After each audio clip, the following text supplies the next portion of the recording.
Senate Blue Ribbon Committee hearing yesterday had quite heated discussions regarding witnesses for flood control projects. One of these is regarding the admission of Henry Alcantara and Roberto Bernardo under the Witness Protection Program. Senate President Pro Tempore Panfilo Lacson politely asked if there is still a chance to also admit Bryce Hernandez, JP Mendoza, and Curly Discaya. The Department of Justice or DOJ that there is still a chance. But Senator Rodante Marcoleta thinks otherwise, which started the heated answers between him and the DOJ. Until now, he believes that the DOJ asks for restitution for witnesses to be admitted. Prosecutor Padulyon, ini-insist mo kasi yung restitution kaya tayo nagkakaroon ng problema. Will you still insist on that? But the DOJ answered cooperation is what's important. Paulit-ulit po namin sinasabi yon, Mr. Chair, na hindi po siya kondisyon para ang isang tao ay matanggap o makonsidera bilang isang witness under the Witness Protection Program.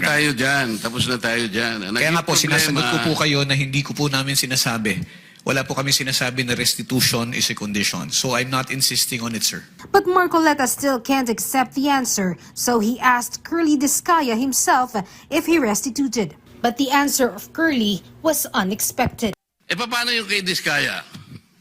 Pinipilit ninyo na mag-restitute. Sabi niya, ewan ko kung pinag-usapan ninyo. What did they tell you, Mr. Discaya? Hindi ko po masabi kung magkano po. Kasi para sa akin po, parang kami po ang nanakawan. Parang ibig sabihin, parang modern day na pagnanakaw. Ibig sabihin yung nakaw ba?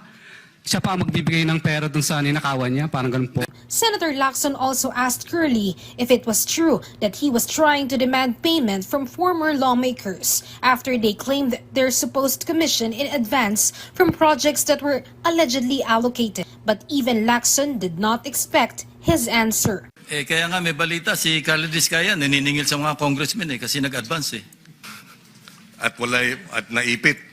Kasi pumutok tong flood control, nakapag-advance, nagte-text siya sa mga congressmen, naniningil. Tama ba yan, Carly? Humihingi lang din po ako ng tulong sa kanila. At saka syempre po, talagang may mga utang po talaga sila. Pero yun na nga yun.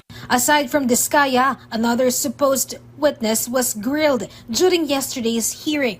This was former DPWH Regional Director Gerald Pacanan. He wore a face mask and a hoodie to cover his face for the hearing. Government employee. Bakit siya nagtatago? And a resource person, not a witness. Bakit na nakatakip yung mukha ni Ginoong Pacanan? He was later on demanded to have his face revealed. I do not see it as valid. How can he... Maybe he's protecting himself from shame. Baka lahat ng witnesses namin, resource person, nakatalukbong. At hindi namin papayagan, unfair yun.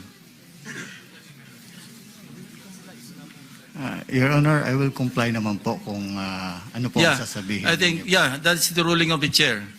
Kindly expose your face. Meanwhile, Orly Goteza and former Representative Zaldico were subpoenaed but did not appear. A show cause order was released for the two of them, including 4 other supposed resource persons. Luisa Erispe from the National TV Network for a new and better Philippines.